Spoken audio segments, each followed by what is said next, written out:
Hello, everybody. Welcome back to our podcast. I'm Sonia. And I'm David.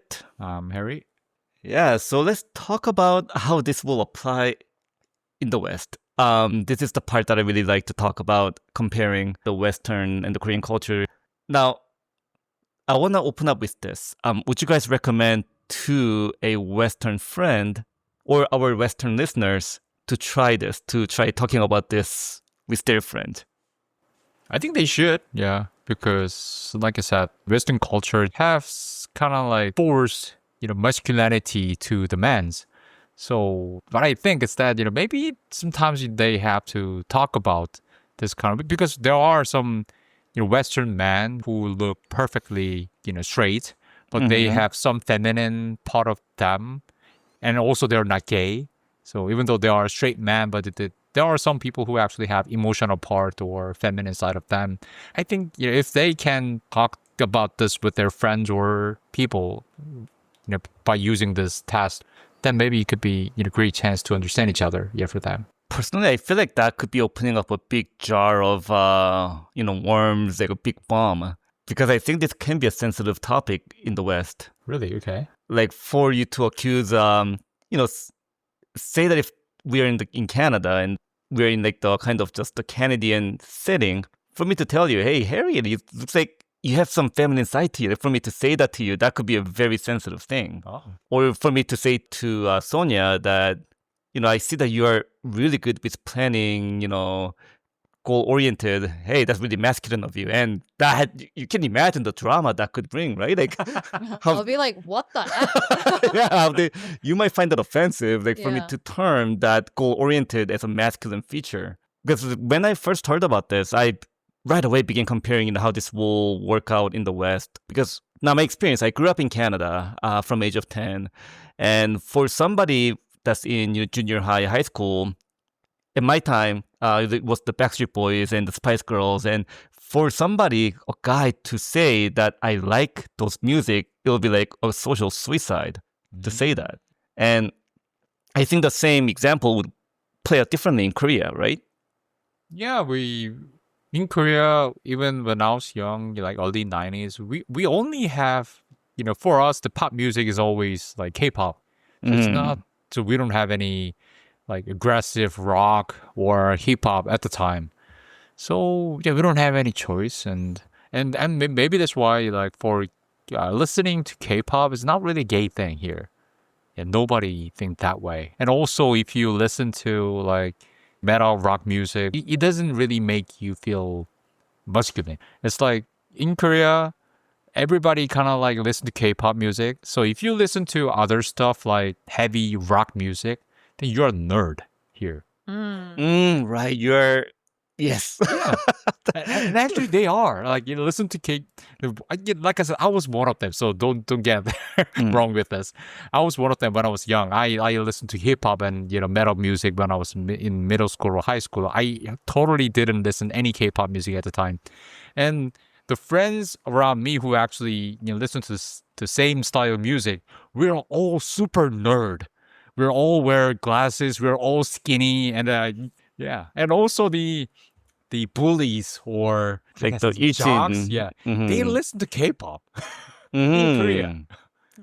Like they're the most popular. That's the popular thing to do. Yeah, And I find that super interesting what you said right there, because that goes for hip hop too, right? Especially for like people that are really into like the straight down, like the underground hip hop. yeah. Now that's gonna be like, because in Korea, they use the word otaku, they come from Japan, but yeah, it kind of refers to the nerds, like the Yeah. music nerds. Yeah, before when hip hop it's not really popular because after 2010, I think hip hop started to getting popular here. I read something on the internet that nowadays the cool kids they actually rap like in school. So, but like I said, when I was young, hip hop is kind of like nerd thing. So I was actually in a hip hop club when I was in the high school, and it's kind of like full of geeks and nerd. We are writing raps and we do the freestyle and everything, but it's kind of like nerdy thing at the time because it's not popular. And at the time, like these cool kids, they listen to K-pop and it's like rock ballads. But now it's keep changing. I heard that these days, cool kids, they rap, but it's a totally different at the back in the days. Yeah. It's like the complete opposite because in the West, especially when you're younger, you have to like hip hop, you have to like rock to be seen as the kind of the healthy, normal, popular person. If you listen to something slow, like rock ballad, or Or jazz. or like idols, and Yeah. yeah, you're gonna be seen as hey, that guy must be gay kind of thing. Like if they hear that music coming from your car, then people are gonna talk. Yeah. Well, what's your thought about the gender identity in the West? Do you think it's different from how it is in Korea? I mean, I don't know about the detail because I've never lived in the US or other countries. But, what I saw on the internet is that the Western culture is kind of like forcing like men's to be more masculine. And even though, they have, like we're human. So of course, like the Western men who are really, who has muscular body or something, they also can have some emotional, like trait inside. And yeah, they can be like sensitive sometimes, but it's a very difficult for them to open up about this kind of like trait to other, people like friends or especially male friends. So that cause a lot of problems sometimes because like we are humans, so we have to share our emotions sometimes when we are struggling or something. But because of those culture, like David said, like even they cannot choose what to listen, music. And or sometimes, even though it's cold outside, they cannot wear like super thick jackets. And especially in Korea, when it rain, everyone use umbrella. But in Western country, guys, they don't even have umbrella. They always just, go outside with leather jacket when it rains. So it's kind of weird for us. Now, example that I have is that in Korea, I heard and actually asked some of the Koreans that I know. So in Asia, girls, they oftentimes have this umbrella, sun umbrella, that they have when it's not raining. When the sun is really strong, they have these umbrellas to protect the skin. I began seeing some of the guys with, I call it sun umbrella. It's not really a thing that exists in the West, right? With it. And I was like shocked. I was like, what the hell is that? And I asked some of the Koreans that I know, and they said, yeah, like, when the sun is really strong, I think that's normal. And I was shocked to hear that. It became normal recently. Yeah. Still, a lot of Korean men, this sunblock umbrella or sun protect umbrella, Yeah, whatever. yeah, they call it 양산 in Korean. Yeah, yangsan. Yeah. It's, basically, it's a sun like protect like umbrella, and even for Korean men, it's gay. Oh, is it? Yeah, that's why it's so controversial. Only in YouTube's and internet, like people think that now Korean men started to use like sunblock umbrella, and what is going on? Recently, I watched a lot of videos about that. And also, like in the street, I saw a lot of Korean young men. They use this sunblock umbrella. Really? Yeah, in the Young street. kids. Young kids in Oh, Seoul. wow. Yeah, I really saw a lot of them. Yeah, and because like before, like I said, even Korean man, he was gay, but now since people talk about this, then some people said that okay, it's not gay anymore. I can use this, to protect my skin. Because my mom was suggesting me to buy one for my husband. I'm like, not gonna You're not happen. gonna, you can't imagine your husband with the sun umbrella. Never. Well, you're perfectly fine with him using sunblock, right? Sunblock lotion. Of course, that's okay, but sun umbrella? No, that's a no-no. But in the West, that could be a fine line. That is up for discussion. I think a lot of the Western men would refrain from using sun lotion unless they know that they're going to be in the strong sun for like a whole day. Yeah. Yeah. For me, that this is the really important like information. Yeah. Guys, you have to use sunblock. That is one of the secrets like an Asian man have. It's not our nature. We all use sunblock, and even some men started to use sun umbrella. That's our secrets.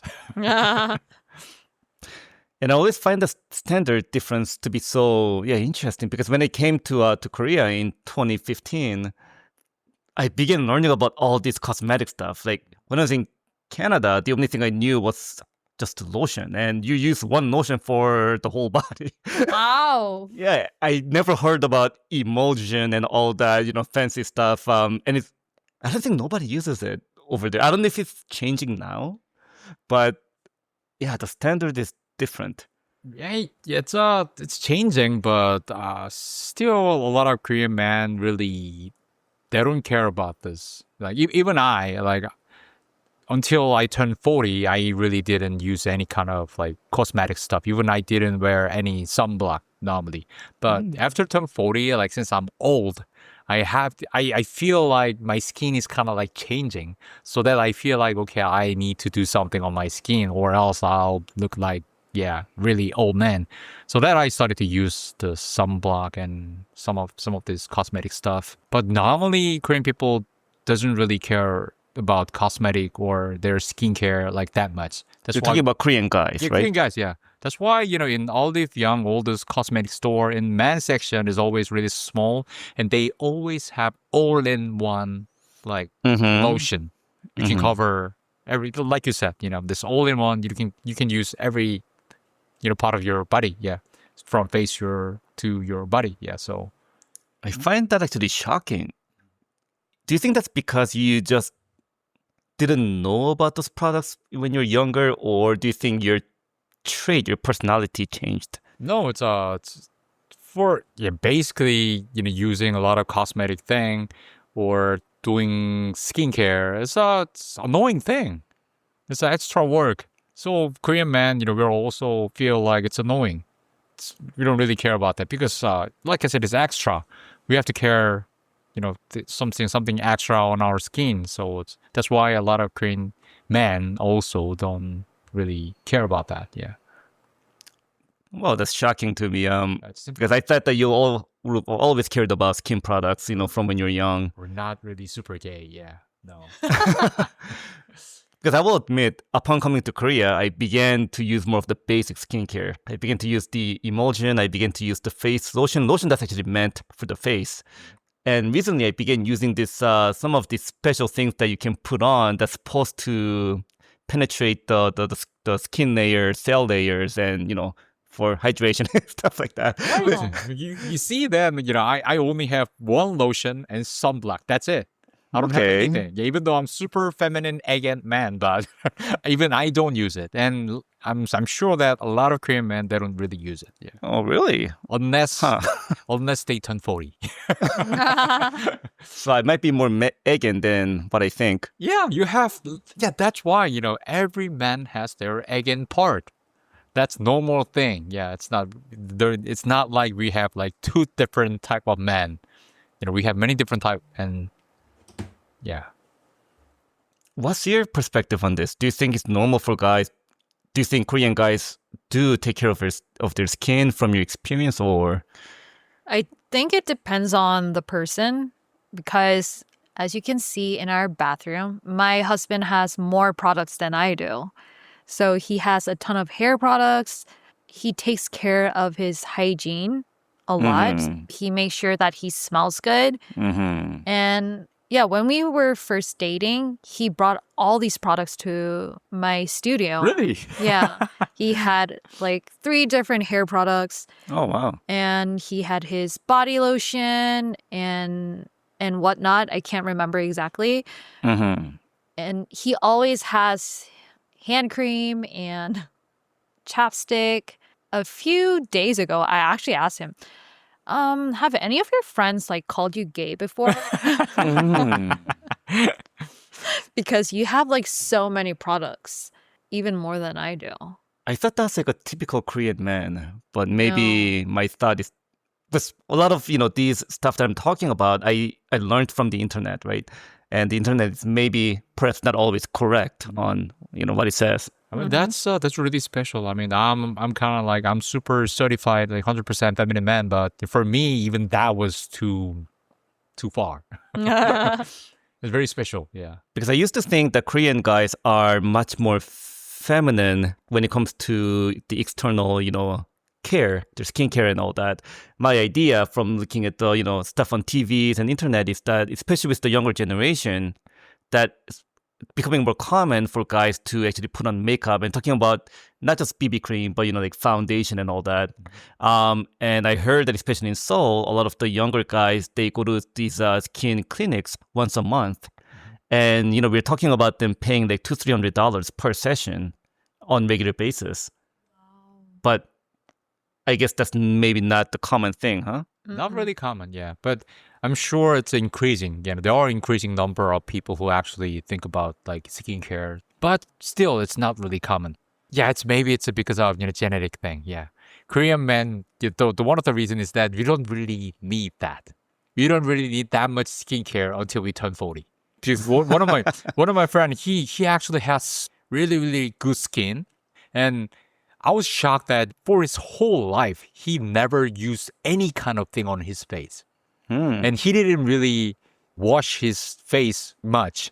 He just washed his face like one time a day, and then he also didn't use any kind of skincare product. But his skin is like baby. Oh. Yeah. So talking about the skincare standard, if you have a guy friend that puts on makeup, and I'm just talking about like kind of the basic makeup, perhaps to the level of the foundation, would you? Yeah. That's 100% Yeah. gay. Yeah. Okay, I thought that's normal in Korea. Okay, I guess I'm wrong. That's 100% gay who haven't found their true sexuality. They believe that they're straight, but they're not. Yeah. Okay, all right. Yeah, put on a makeup. Yeah, that's unless you are a K-pop idol, you can't do that. Yeah, it's not allowed. No.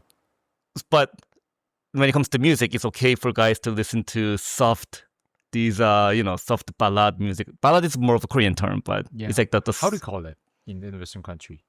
Then the slow K-pop? it's like soft, slow song, like Whitney Houston type of songs. Okay.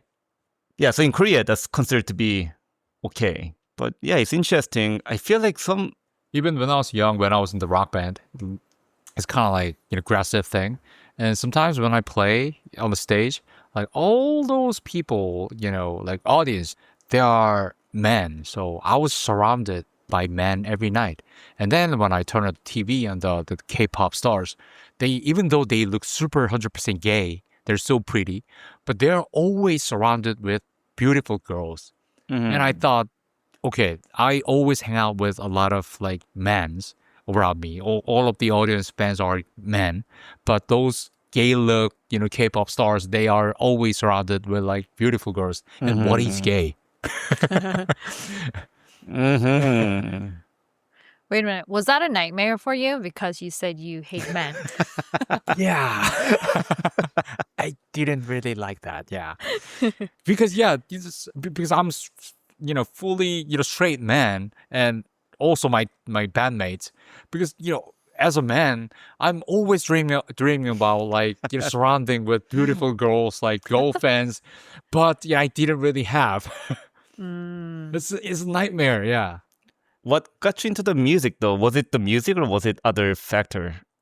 Like I the think rock band? It was music, I think. Yeah, because Korean girls, they don't really like the rock music. They like K-pop. Yeah, they like K-pop and they like K-pop stars. The pretty guys. They are handsome, and the guy like us, the normal Korean guy who play rock music, we are like normal and nerdy. Yeah, and there's no point that female love us.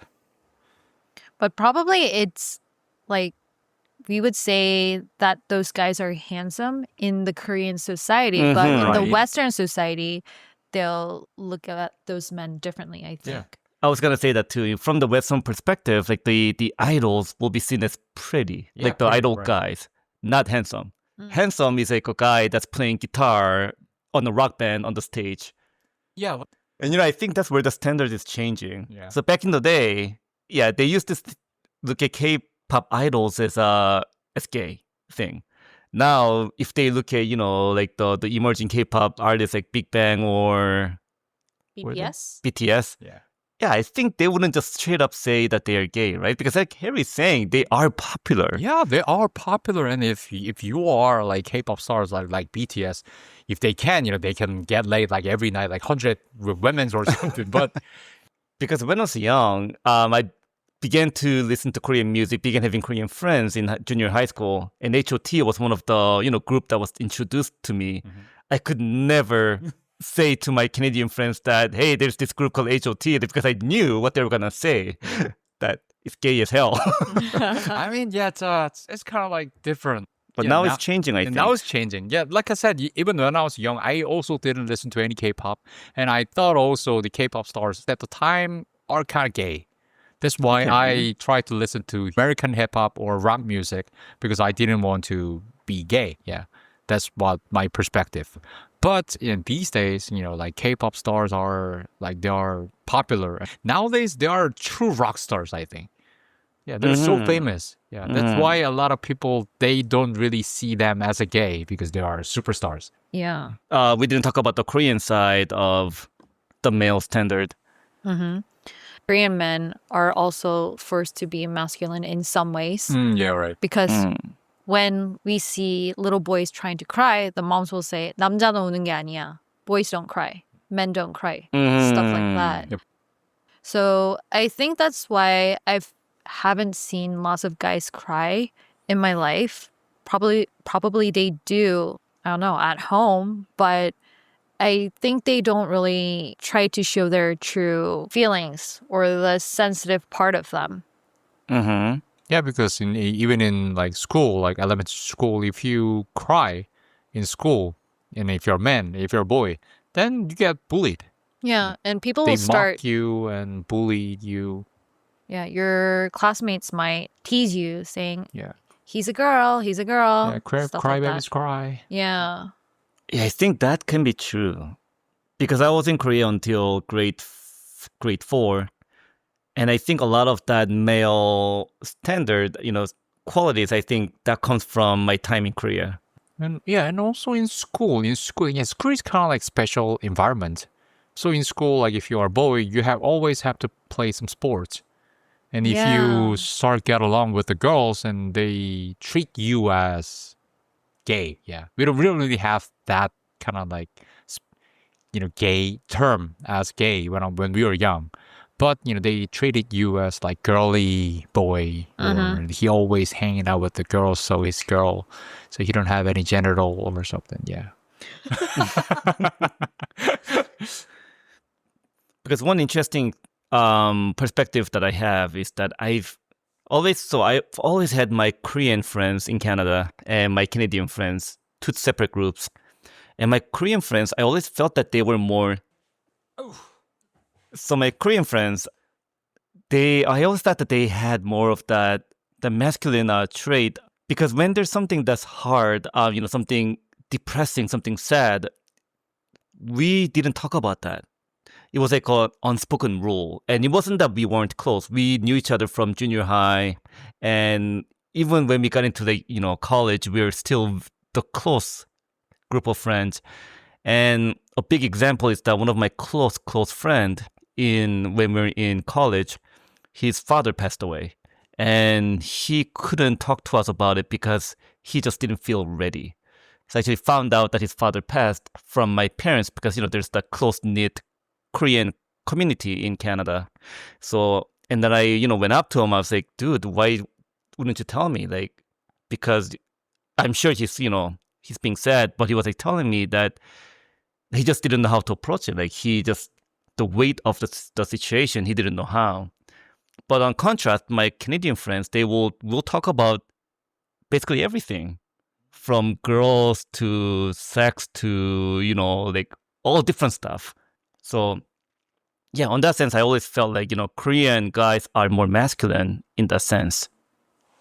Yeah, I mean, I just realized that the reason that I like to hang out with the girls is that I think it's the same reason, because I also have like a lot of male friends, and also I went to like boys' high school, but for my male friends, have male friends, I don't really talk about the detail. Yeah, like, I mean, like sensitive thing or emotional stuff.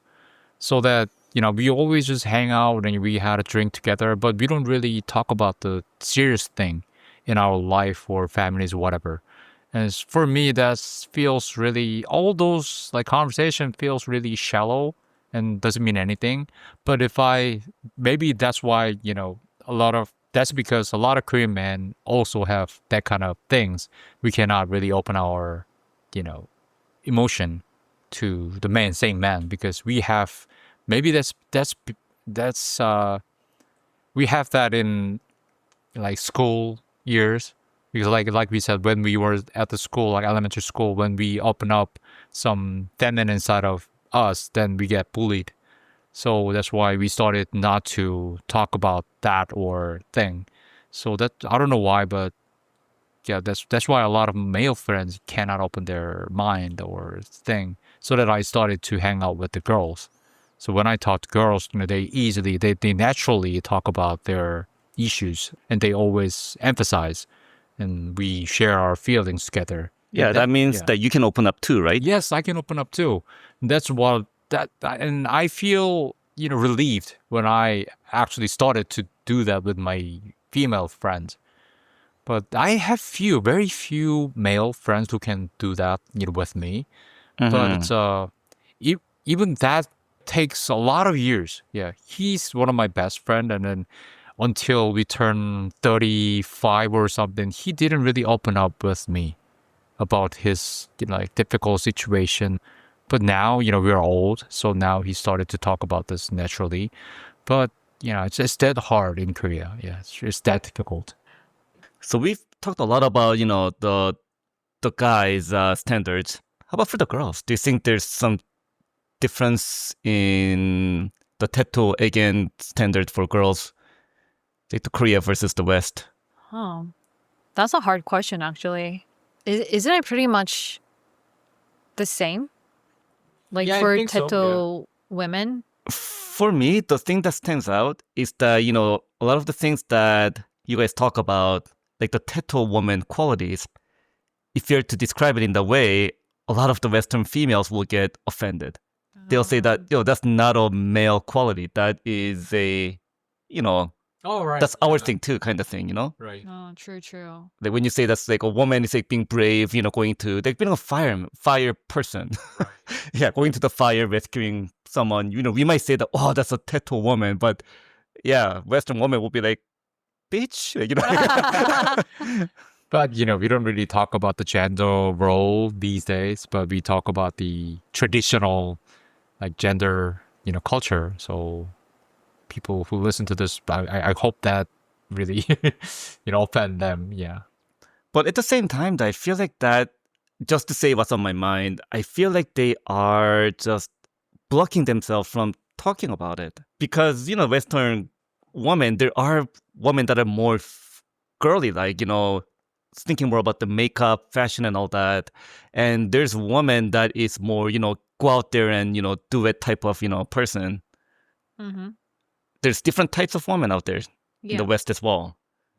But I guess they're just afraid to talk about what is female trait. I mean, we're talking about the kind of the classic, definition of it, but I feel like they're kind of afraid to talk about it. And it's just my opinion, but I feel like in the West, they have a closer knit connection. Like they connect gender identity with sexual identity. Mm. And I feel like that could be one of the reasons why they don't talk about it, because they think, and from their experience, that guys who are have more feminine side, they think now automatically they were gay or they are gay. And same thing for the woman too. Mm. Girls who are more masculine, they think that they are now lesbians, and which may not always be true, right? But I feel like that association is so strong, and maybe that's barring, them from talking about the specific details. So, just my thought. Yeah, so this topic of Teto and Egen, for me, I thought this was really interesting and really complex as well. Like the more I thought about this, preparing for it, there's so many different levels to look at it from. Tell us your thoughts about Teto and Egen, and don't forget to hit us up on Instagram at We Feel Please Pod, and also on YouTube in the same name. Yeah. Thank you for listening. All right, see you guys next time. Bye bye.